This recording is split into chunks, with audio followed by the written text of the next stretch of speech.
నమస్తే welcome to our channel. ప్రస్తుతం మనతో సీనియర్ జర్నలిస్ట్ దాము బాలాజీ గారు ఉన్నారు. వారితో మాట్లాడదాం. సార్ నమస్తే. సార్ బాలకృష్ణకి పద్మభూషణ్ అవార్డు వచ్చింది. దాని వెనక మోడీ ప్లాన్ ఉంది అనేది అందరికీ తెలిసిన విషయం సార్. అసలు ఆ మోడీ ప్లాన్ ఏంటి సార్? ఎందుకని బాలకృష్ణకే పద్మభూషణ్ అవార్డు ఇచ్చారు? పద్మ అవార్డ్స్ అంటారు. ఈ పద్మ అవార్డ్స్ అనేవి మనకి అత్యున్నత సివిలియన్ అవార్డ్స్ అన్నమాట. అంటే భారతరత్న తర్వాత పద్మవిభూషణ్, పద్మభూషణ్, పద్మశ్రీ ఈ అవార్డులు అనేవి దేశంలోనే అత్యున్నత సివిలియన్ అవార్డ్స్. అంటే కళ, సాహిత్యము, science, technology, public affairs, social service ఇలాగ అనేక రంగాల్లో ఉండే వాటికి ఎక్సెప్షనల్, డిస్టింగ్విష్డ్ అండ్ ఎక్సెప్షనల్ సర్వీసెస్కి ఏమో పద్మ విభూషణ్ ఇస్తారు. Distinguished of high order Padma Bhushan ఇస్తారు. డిస్టింగ్విష్డ్ సర్వీసెస్కి పద్మశ్రీ ఇస్తారు. ఇది క్రైటీరియా అనమాట. ఆయా రంగాల్లో ప్రతి రాష్ట్రం కూడా ఆయా రాష్ట్ర ప్రభుత్వాలు ఆ రాష్ట్రంలో ఎవరెవరికి ఇవ్వాలనేది రికమెండేషన్స్ పంపిస్తాయి సెంట్రల్ గవర్నమెంట్. ఆ రికమెండేషన్స్ లో నుంచి సెంట్రల్ గవర్నమెంట్ సెలెక్ట్ చేయొచ్చు, లేదు వాళ్ళు ఇండిపెండెంట్ కూడా సెంట్రల్ గవర్నమెంట్ సెలెక్ట్ చేస్తుంది. ఈసారి మనకి 2025కి అవార్డులు ఇచ్చారు. ఇప్పుడు రిపబ్లిక్ డే సందర్భంగా ఎవరీ ఇయర్ ఇస్తారు. ఇప్పుడు ఈసారి దేశవ్యాప్తంగా 139 మందికి ఈ 3 కేటగిరీలో అవార్డులు ఇచ్చారు. ఇందులో పద్మ విభూషణ్ అవార్డులు 7 మందికి ఇచ్చారు. పద్మభూషణ్ అవార్డులు 19 మందికి ఇచ్చారు. పద్మశ్రీ అవార్డులు 113 మందికి ఇచ్చారు. ఇందులో స్త్రీలు 23 మంది ఉన్నారు. తర్వాత ఫారినర్స్ కూడా ఇస్తారనమాట. వేరే దేశంలో ఉండేవాళ్ళు కూడా మన దేశానికి ఏమన్నా చేస్తుంటే ఇస్తారు. అట్లాగా ఎన్ఆర్ఐలకు కూడా ఇస్తారు. అలాగా ఫారినర్స్ కి 10 మందికి ఇచ్చారు. తర్వాత పోస్ట్మస్ అవార్డులు అంటారు, అంటే చనిపోయిన తర్వాత అవార్డులు 13 మందికి ఇచ్చారు అనమాట. చనిపోయిన తర్వాత కూడా ఈ అవార్డులు ఇవ్వచ్చు.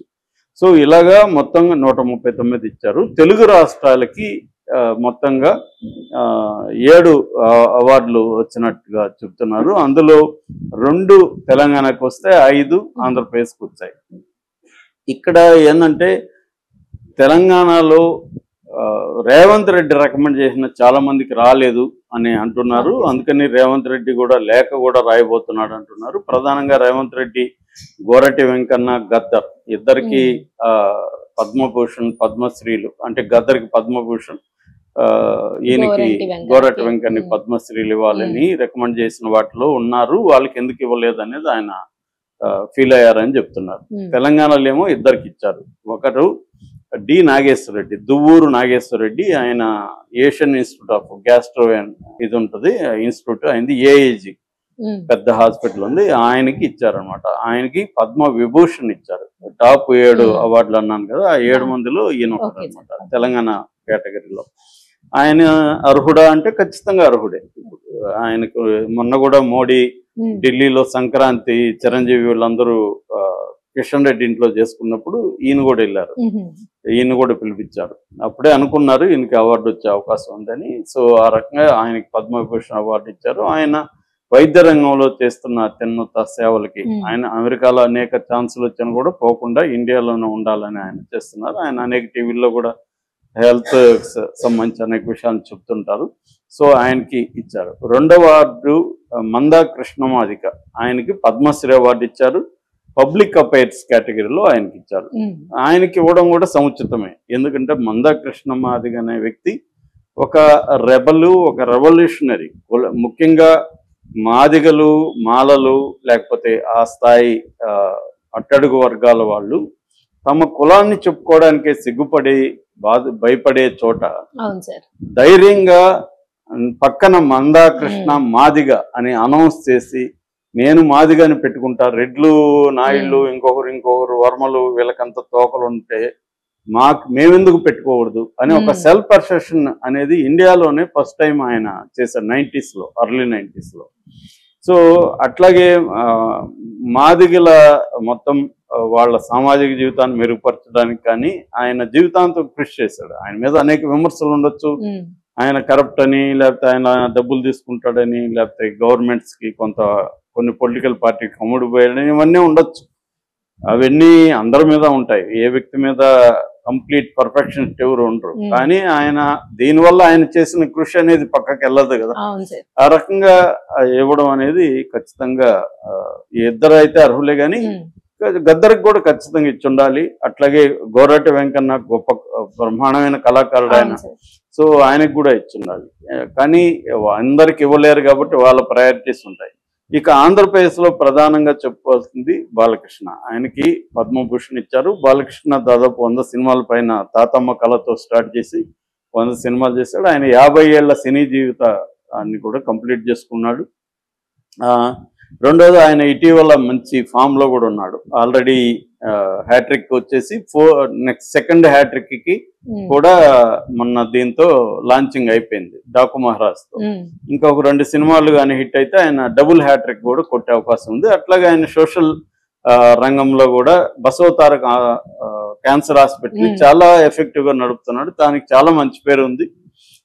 చాలా ఎఫిషియెంట్ గా ఉంటుంది. అట్ ద సేమ్ టైం కొంత డౌన్ ట్రాడన్ వాళ్ళకు కూడా దాంట్లో చేస్తుంటారు. అది ఆయన పర్ఫెక్ట్ గా చేస్తున్నాడు. అలాగే 3 సార్లు ఆయన ఎమ్మెల్యేగా హిందూపూర్ నుంచి గెలిచాడు. అక్కడ కూడా కొన్ని సేవా కార్యక్రమాలు ఆయన చేస్తున్నాడు. సో ఈ ఆస్పెక్ట్ లో బాలకృష్ణకి అవార్డు ఇవ్వడం కూడా ఎటువంటి ఇదే, ఆయన అర్హుడా కాదా అంటే ఖచ్చితంగా అర్హుడే, నో డౌట్. ఎందుకంటే ఇప్పుడు సినిమా వాళ్ళల్లో మిగతా వాళ్ళకి చూసుకుంటే తమిళ్లో అజిత్కి ఇచ్చారు, శోభనకి ఇచ్చారు. శోభన ఆమె యాక్టర్ కాకుండా కళలకు కూడా ఆమె చేస్తూ ఉంది. ముఖ్యంగా క్లాసికల్ డాన్స్ కి ఆమె పెళ్లి కూడా చేసుకోకుండా దానికి అంకితం అయింది. అలాగే శేఖర్ కపూర్ మన ఇండియాలో ఫస్ట్ టైం 25 కోట్ల రెమ్యునరేషన్ తీసుకున్న డైరెక్టర్. వరల్డ్ వైడ్ గుర్తింపు సినిమాకి, ఇండియన్ సినిమాకి గుర్తింపు తీసుకొచ్చిన ఎలిజబెత్ సినిమా తీయడం కానీ, మనకి పోలన్ దేవి మీద సినిమా తీయడం కానీ, ఇవన్నీ one of the best directors, అంటే టాప్ 10 ఇండియన్ డైరెక్టర్స్ లో ఆయన ఉంటాడు అనమాట. అలాంటి వ్యక్తికి ఇవ్వడం కూడా కరెక్ట్ గానే ఉంది. అట్లాగే కన్నడలో అనంతనాగ్ కూడా చాలా సీనియర్ యాక్టర్, ఆయనకు కూడా ఇవ్వడం కూడా ఇదే. అట్లాగే హిందీ సింగర్ అర్జిత్ సింగ్ ఇచ్చారు, పంజాబీ గాయకుడికి ఇచ్చారు, మరాఠీ నటులకి ఇచ్చారు. వీళ్ళందరికీ అర్హత లేదని ఎవరికి చెప్పలేము, అర్హత ఉంది. అయితే బాలయ్య బాబుకి ఎందుకు ఇచ్చారు అనేది ప్రధానంగా మన చర్చ కాబట్టి, మామూలుగా ఏంటంటే ఇప్పుడు అర్హత 100 మందికి ఉంటది. 100 అర్హత అనేది అంటే నెసరీ కండిషన్ ఏంటి? అర్హత ఉండాలి ఫస్ట్. సబ్సిడెంట్ కండిషన్ ఏంటంటే రాజకీయ లక్ష్యమే సబ్సిడెంట్ కండిషన్. మోడీ ప్రభుత్వానికి లేకపోతే బీజేపీకి రాజకీయ లక్ష్యాలకు అనుగుణంగా వాళ్ళు ఈ అవార్డులు ఎవరికి ఇవ్వాలని చూస్తారు. నేను ఇందాక చెప్పినట్టు సబ్సిడెంట్ కండిషన్ అనేది వేరు, నెసరీ కండిషన్ వేరు. సో నెసరీ కండిషన్ అర్హతలు, బేసిక్ అర్హతలు ఉన్న వాళ్ళందరినీ పంపిస్తారు వీళ్ళు. అందులో అర్హతలు మీట్ అయింటే అప్పుడు సబ్సిడెంట్ కండిషన్ లిస్ట్ లోకి వెళ్తుంది. ఆ సబ్సిడెంట్ కండిషన్ అంటే ఈ వీళ్ళకి ఇవ్వడం వల్ల మనకేంటి లాభం అనేది పొలిటికల్ యాంగిల్లో నుంచి బీజేపీ కదా, ఎవరైనా కాంగ్రెస్ లో ఉన్నా ఇదే జరుగుతుంది. ఎందుకంటే ఫర్ ఎగ్జాంపుల్ ఎన్టీఆర్ కి పద్మశ్రీ తప్ప ఏ అవార్డు ఇవ్వలేదు. సీనియర్ ఎన్టీఆర్ కి విభూషణ్ ఇచ్చి ఉండొచ్చు, ఆయనకి భారతరత్నే రావాలి, కానీ ఇవ్వలేదు. ఎందుకు? అప్పట్లో కాంగ్రెస్ కి ఆయన యాంటీగా ఉండేవాడు. ఆయన పార్టీ పెట్టిందే కాంగ్రెస్ కి వ్యతిరేకంగా, కాబట్టి కాంగ్రెస్ ప్రభుత్వం ఆయనకి లేదు. ఇప్పుడు కూడా బీజేపీ ప్రభుత్వం ఆయనకి ఇవ్వాలా లేదన్న దగ్గర చంద్రబాబు గట్టిగా డిమాండ్ చేయడం అవన్నీ చేయలేదు. ఏదో మొక్కుబడిగా చేస్తారు కానీ లేదు.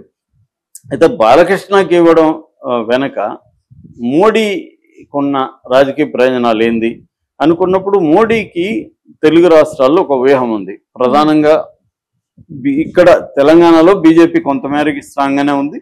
దీన్ని నెక్స్ట్ లెవెల్కి తీసుకెళ్లాలంటే ఒక కరిస్మాటిక్ ఫిగర్ కావాలి ఇక్కడ బీజేపీకి. దానికోసం వాళ్ళు జూనియర్ ఎన్టీఆర్ ని కూడా కలిసింది, ఇవన్నీ చేస్తున్నారు. అట్లే చిరంజీవికి కూడా అవార్డులు ఇచ్చారు. చిరంజీవికి కూడా మొన్న కూడా ఆయన ఢిల్లీకి పిలిపించుకున్నాడు మోడీ సంక్రాంతి సందర్భంగా.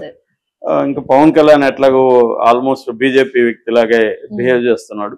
సో తెలుగు రాష్ట్రాల్లో ప్రధానంగా ఆంధ్రాలో వాళ్ళు చాలా బలహీనంగా ఉన్నారు. సౌత్ ఇండియా మీద వాళ్ళు ఫోకస్ చేయాలి. ఇప్పుడు కూడా వాళ్ళని ఎంతో కొంత కాపాడింది సౌత్ ఇండియానే, నార్త్ కంటే. అయినప్పటికీ కూడా సౌత్ ఇండియా బలహీనంగా ఉంది. అందుకని ఒక్క కర్ణాటకలో తప్ప వాడికి తమిళనాడు బలహీనంగా ఉంది, కేరళలో అసలు లేదు, పాండిచ్చేరి లేదు, తెలంగాణ కొంత పర్లేదు, ఆంధ్రాలో కూడా జీరో వాళ్ళకి. ఇటువంటి కాంటెక్స్ట్ లో ఆంధ్రాలో బలపడడానికి వాళ్ళు ఏంటంటే కమ్మ కాపు కాంబినేషన్లకి వెళ్దాం అనుకున్నారు. కమ్మ సెక్షన్ అంతా కూడా ప్రధానంగా చంద్రబాబు అనుకుంది, కానీ అందులో ఎన్టీఆర్ సెక్షన్ ని చేలొద్దామనే ఐడియా బీజేపీకి ఉంది. అందుకని పురంధేశ్వరిని ప్రెసిడెంట్ కి పెట్టడం, జూనియర్ ఎన్టీఆర్ని అమిత్ షా కలవడం, ఇప్పుడు బాలకృష్ణకి అవార్డు ఇవ్వడం వెనక కూడా ఏంటంటే ఎన్టీఆర్ లాబీ ఒకటి ఉంటుంది బలంగా. చంద్రబాబు కూడా ఎన్టీఆర్ ని ఉపయోగించుకోకుండా ఎప్పుడు ఉండడు. సో ఈ ఎన్టీఆర్ లాబీని ఆర్గనైజ్ చేసి కమ్మ సెక్షన్ ని కొంత చీల్చి, కాపు ఎలాగో పవన్ కళ్యాణ్, చిరంజీవి, నాగబాబు వీళ్ళందరూ తమ కంట్రోల్లో ఉన్నారు. ఇందులో జూనియర్ ఎన్టీఆర్ రేపు కానీ బలంగా తీసుకురాగలిగితే, కమ్మ సెక్షన్ లో మేజర్ చీలికి తీసుకురాగలిగితే, చంద్రబాబు ఒకసారి వీక్ అయిపోయినాక ఆయన వయసు రీత్యా కూడా బలహీనపడే అవకాశం ఉంది. కాబట్టి లోకేష్ కమ్మ లాబీని ఆర్గనైజ్ చేయలేడు. లోకేష్ ని కూడా ఏదో కేసులు ఇరికిచ్చి ఇబ్బంది పెట్టచ్చు.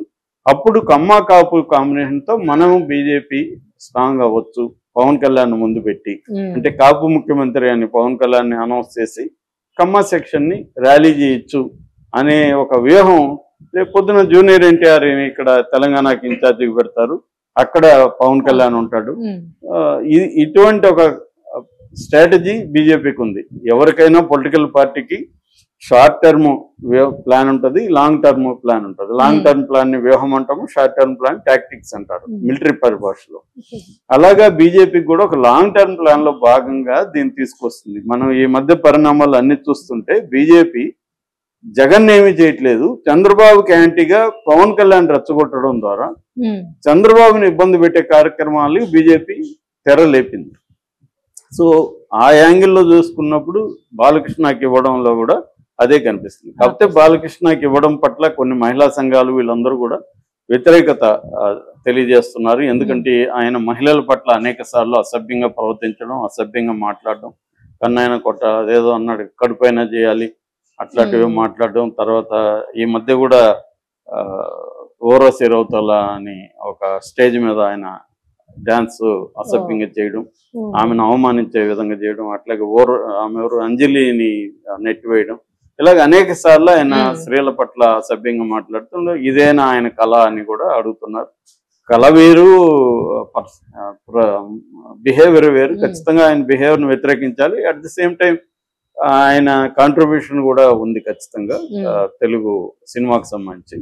అది మనకు నచ్చిందా లేదనేది వేరే విషయం, కానీ ఆబ్జెక్టివ్ గా చూసినప్పుడు